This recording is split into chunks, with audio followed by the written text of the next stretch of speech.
Assalamualaikum warahmatullahi wabarakatuh. Selamat pagi, selamat siang, dan selamat sore, mahasiswa dan mahasiswi tercintaku dari Universitas Bina Sarana Informatika. How are you today? Apa kabar? Semoga masih sehat selalu dan masih semangat untuk selalu belajar untuk menuntaskan satu semester ini, walaupun situasi masih di tengah pandemi COVID-19. Di pertemuan ke-6, saya akan mengajak Anda untuk berdiskusi dan belajar bersama tentang pokok bahasan hambatan komunikasi. Langsung saja kita masuk ke materi satu persatu. Hambatan, apa sih hambatan itu? Jelas, yang namanya hambatan adalah sesuatu yang berpotensi mengganggu lancarnya aktivitas kita. Maka kalau kita tarik kesimpulan, hambatan komunikasi adalah segala sesuatu yang dapat menjadi kendala, penghalang, atau pengganggu aktivitas kita dalam menyampaikan pesan atau isi pernyataan kepada orang lain. Itu yang disebut dengan hambatan komunikasi. Jadi efektivitas komunikasi itu yang dilakukan oleh manusia tidak ada yang dapat menjamin 100% akan berjalan mulus terus gitu ya. Namanya juga hidup. Komunikasi itu kan bagian dari aktivitas kehidupan kita. Jadi tidak ada yang pernah menjamin bahwa komunikasi yang kita lakukan kepada orang lain itu selalu mulus. Pasti ada hambatan. Hambatan itu disebut dengan potensi gangguan atau distorsi. De Vito sendiri dalam bukunya The Interpersonal Communication Book menyatakan hambatan komunikasi memiliki arti segala sesuatu yang dapat mendistorsi pesan, mengganggu, dan hal apapun yang menghalangi penerima dalam menerima pesan. Nah, hambatan itu sendiri dalam istilah lain atau di dalam bahasa Inggrisnya dapat kita artikan sebagai barrier atau noise yang terdiri atas beberapa jenis hambatan. Pertama ada hambatan fisik, hambatan jarak, hambatan psikologis, hambatan sosiologis, hambatan antropologis, hambatan fisiologis, dan hambatan semantik. Apa sih itu, Pak? Mari kita cek satu persatu persamaan dan perbedaannya. Hambatan fisik. Nah, di sini perlu hati-hati dalam mengklasifikasikan hambatan fisik. Karena banyak orang yang menganggap hambatan fisik itu berarti adalah hambatan yang berasal dari perangkat jasmaniah atau fisik yang kita punya. Salah, itu anggapan yang salah. Hambatan fisik di sini dalam konteks bahwa hambatan yang berasal dari lingkungan luar yang ada di sekitar kita. Jadi bukan karena perangkat jasmaniah kita yang terganggu, tapi hambatan ini datang karena adanya gangguan yang berasal dari luar dari diri kita, tepatnya dari lingkungan eksternal kita. Contohnya, ketika kamu berbicara asik dengan teman kamu, ada suara motor ngebut lewat gitu ya, dan akhirnya kamu menjadi tidak mendengar beberapa kalimat yang diucapkan oleh teman kamu. Atau ketika kamu asik belajar nih dan menonton video saya, tiba-tiba ada suara dari tetangga kamu yang sedang merenovasi rumah. Jadi banyak tukang bangunan yang menggergaji kayu, dan akhirnya itu mendistorsi saat kamu mendengarkan video pembelajaran saya. Nah, itu yang disebut dengan hambatan fisik. Jadi hambatan fisik ini adalah hambatan yang berasal dari luar diri manusia itu sendiri dan berasal dari lingkungan sekitar kita. Entah itu karena stimulus kebisingan suara, bebauan gitu ya, bau sampah yang tiba-tiba muncul, atau bau kotoran hewan yang tiba-tiba muncul gitu, atau bau makanan yang kadang-kadang mengganggu aktivitas kamu gitu ya. Misal dalam kehidupan sehari-hari kita sedang sholat gitu, menunaikan ibadah sholat, tiba-tiba ibu kita sedang memasak di dapur dengan bau yang begitu khas, baunya mengganggu. Akhirnya apa yang terjadi? Sholat kita menjadi tidak khusyuk. Nah, itu juga termasuk hambatan fisik dalam berkomunikasi. Karena saat kita melakukan ibadah, sebenarnya kita juga melakukan komunikasi, yaitu komunikasi transendental gitu. Lalu tentang suhu yang ada di sekitar kita, terlalu dingin dalam berkomunikasi dengan orang lain juga nggak bagus gitu ya. Terlalu panas suasananya gitu ya, di cuaca yang panas juga nggak bagus untuk berkomunikasi dengan orang lain gitu ya. Itu disebut dengan hambatan fisik. Pokoknya hambatan yang berasal dari lingkungan fisik yang ada sekitar kita. Jadi jangan salah mengartikan kalau hambatan fisik itu adalah hambatan yang terjadi karena ketidakfungsian dari perangkat jasmania kita, bukan. Oke, lalu hambatan jarak. Nah, hambatan jarak di sini jelas berarti hambatan yang disebabkan karena adanya jarak antara orang yang satu dengan orang yang lain yang terlalu jauh, sehingga komunikasi tidak dapat diterima dan dicerna oleh panca indera secara wajar gitu. Contoh, kamu ingin berbicara sama teman kamu yang jaraknya 3 meter dari kamu. Berarti kan kamu harus mengeluarkan lambang suara berupa teriakan terlebih dahulu supaya dia engah atau dia ngerti bahwa dia sedang dipanggil oleh kamu gitu. Atau misalnya kamu ingin berbicara dengan teman kamu yang letaknya 3 bangku di belakang dari kamu, di mana setiap orang di belakang kamu ada orangnya semua, ada yang menempati bangku itu. Ya, itu juga akan menjadi hambatan ketika kamu berkomunikasi lancar kepada teman kamu yang jaraknya terlalu jauh gitu. Itu disebut dengan hambatan jarak ya. Lalu selanjutnya adalah hambatan psikologis. Nah, ini yang juga sedikit berat. Hambatan psikologis di sini berarti hambatan yang berasal dari keadaan mental seseorang yang tidak sama antara komunikator dengan komunikan. Mental itu apa sih?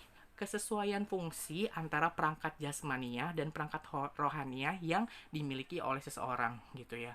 Nah, contoh dari hambatan psikologis ini di kehidupan sehari-hari contohnya begini. Kamu sedang asik menonton televisi, program berita, apapun stasiun televisinya bersama adik kamu yang umurnya masih mungkin 5 tahun atau 4 tahun atau 6 tahun. Tiba-tiba program berita itu menyiarkan tentang berita pemerkosaan. Nah, dengan polosnya, anak kecil itu atau adik kamu atau keponakan kamu nanya sama kamu, "Kak, artinya pemerkosaan itu apa ya?" Nah, itu kan menjadi hambatan psikologis bagi kamu untuk menjawabnya secara detail. Padahal kamu tahu artinya secara gamblang apa karena kamu sudah dewasa gitu. Tapi lagi-lagi melihat anak yang sedang kamu hadapi ini perkembangan psikologisnya belum sama dengan kamu. Toh kalau kamu memaksakan menjelaskan pengertian pemerkosaan secara detail di saat itu juga akan menjadi hambatan sendiri bagi dia. Oleh karena itu kamu harus memikirkan berbagai cara bagaimana cara menyampaikan pengertian pemerkosaan itu secara singkat dan tidak terlalu jauh sesuai dengan kapasitas umurnya. Nah, itu disebut dengan hambatan psikologis. Jadi kita mempertimbangkan keadaan mental dari manusia yang mengajak kita berbicara atau sedang kita ajak untuk berbicara. Karena kadang-kadang kapasitas mental seseorang dengan orang lain itu berbeda-beda. Yaitu tadi dipengaruhi dengan umur, jenis kelamin, itu disebut dengan hambatan psikologis gitu. Atau misalnya kamu ingin berbicara dan mencurahkan hati tentang menstruasi kepada teman laki-laki kamu yang notabene-nya anak laki-laki tidak tahu menstruasi itu. Nah, itu hambatan psikologis juga gitu kan. Karena perbedaan jenis kelamin otomatis menentukan juga perbedaan perubahan alamiah yang dialami antara pria dan perempuan tentunya. Ya, pria tanda dewasanya bukan ditandai dengan menstruasi. Nah, ini akan menjadi kesalahan besar ketika kamu seorang perempuan menceritakan pengalaman tentang menstruasi dan bertanya lebih tentang menstruasi itu sendiri kepada teman laki-laki kamu yang tidak akan pernah merasakan itu. Gitu. Itu disebut dengan hambatan psikologis gitu ya.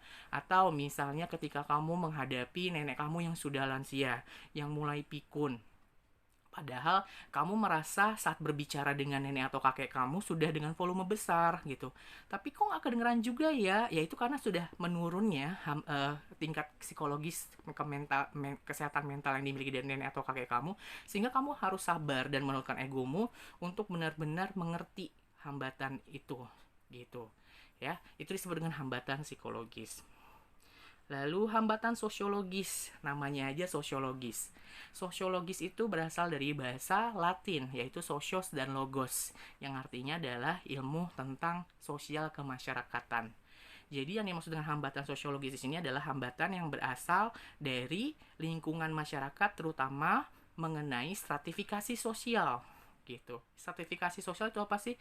Kita sebagai individu hidup di lapisan masyarakat yang berbeda. Ada yang kelas menengah ke atas, menengah ke bawah, gitu ya. Nah, ketika kita berkomunikasi, otomatis kita juga akan memprediksi siapa lawan bicara kita dan dari mana tingkat stratifikasi sosial dia. Gitu. Karena itu akan menjadi hambatan tersendiri. Contoh, kamu ingin berbicara, misalnya ingin berbicara tentang sesuatu yang mewah gitu, barang branded kepada orang yang sejatinya stratifikasi sosialnya tidak ada setara, tidak setara dengan pokok pembicaraan yang kamu bangun. Itu kan menjadi susah gitu, susah untuk mencapai tingkat keintiman komunikasinya. Nah, itu sebenarnya hambatan sosiologis gitu. Contoh, kamu berbicara tentang perkembangan teknologi gitu ya, Pentium 4, Pentium 3 kepada asisten rumah tangga kamu yang hanya lulusan sekolah dasar gitu ya. Kemudian dia lama tinggal di kampung, bukan tinggal di kota. Nah, itu akan menjadi hambatan sosiologis juga. Atau berbicara dengan supir kamu gitu ya. Supir kamu yang tidak tahu menahu tentang mungkin gaya hidup kamu, tentang kafe yang mewah atau restoran yang mewah, tempat nongkrong yang asik gitu ya. Nah, itu sebenarnya hambatan sosiologis yang perlu kamu perhatikan juga. Jadi, orang yang supel itu adalah orang yang beradaptif dengan segala kemungkinan karakteristik sosiologis yang dihadapi oleh partnernya atau komunikannya. Karena itu akan menjadi penghambat juga ketika kamu tidak dapat adaptif terhadap kondisi itu. Gitu ya. Kemudian hambatan antropologis. Siapa yang di sini dulunya SMA jurusan IPS pasti pernah mengambil pelajaran namanya antropologis, yang artinya adalah latar belakang budaya. Ya, kita diciptakan beragam oleh Tuhan gitu ya, dengan beragam suku, etnis gitu ya. Dan itu juga kan menjadi hambatan ketika ingin berkomunikasi lancar juga kepada orang yang sejatinya berbeda latar belakang budaya dengan kita gitu ya. Karena pasti perlu penyesuaian agar komunikasi itu lancar. Contoh, bagi orang Batak, bervolume besar dan sedikit membentak itu mungkin adalah hal yang wajar dan itu bukan selalu tanda kemarahan.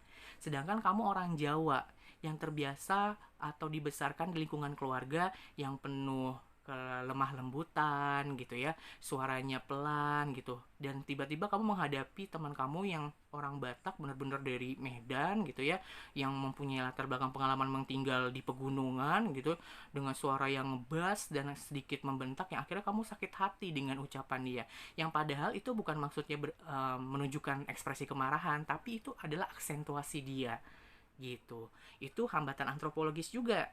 Ya, kemudian apalagi? Misalnya kamu ingin berbicara dengan teman kamu yang dari Makassar gitu ya, sedangkan kamu orang Jawa juga. Nah, itu juga perlu penyesuaian. Kadang-kadang orang Makassar itu juga terkenal dengan orang yang temperamentalnya tinggi, meledak-ledak gitu ya, dengan nada bicara atau volume suara juga yang sedikit marah, yang padahal kadang-kadang itu artinya bukan marah. Nah, kamu sebagai orang yang tinggal lama di Jawa perlu menyesuaikan dengan hal itu supaya tidak terjadi culture shock atau kekejutan budaya gitu ya. Itu hambatan antropologis. Lalu misalnya kamu mempunyai pasangan misalnya berasal perempuan yang berasal dari tanah Minang gitu ya. Sedangkan kamu orang Batak gitu ya. Nah, ini kamu juga menemukan hambatan ketika orang Minang biasanya menarik garis keturunan dari nini mama atau matrilineal. Sedangkan orang Batak itu mengambil garis keturunan dari budaya patriarki. Kadang-kadang menjalin hubungan dengan dominasi perempuan yang lebih tinggi gitu ya, karena dia mengambil garis keturunan dari matrilineal, itu menjadi hambatan juga yang perlu kamu sesuaikan juga dan selesaikan gitu ya. Karena biasanya kalau perempuan-perempuan dari tanah Minang atau perempuan Padang itu lebih powerful gitu ya, lebih dominasi dalam hubungannya. Itu karena tadi kalau di tanah Minang sendiri dia memang mempunyai budaya khas mengambil garis keturunan dari nenek mama, jadi matrilineal gitu. Kalau kebudayaan lain dari Indonesia, suku-suku Indonesia seperti suku Batak biasanya kan dari budaya patriarki. Nah, itu juga perlu penyesuaian dalam menjalin hubungan yang lebih spesial antara perempuan Padang dengan laki-laki Batak contohnya.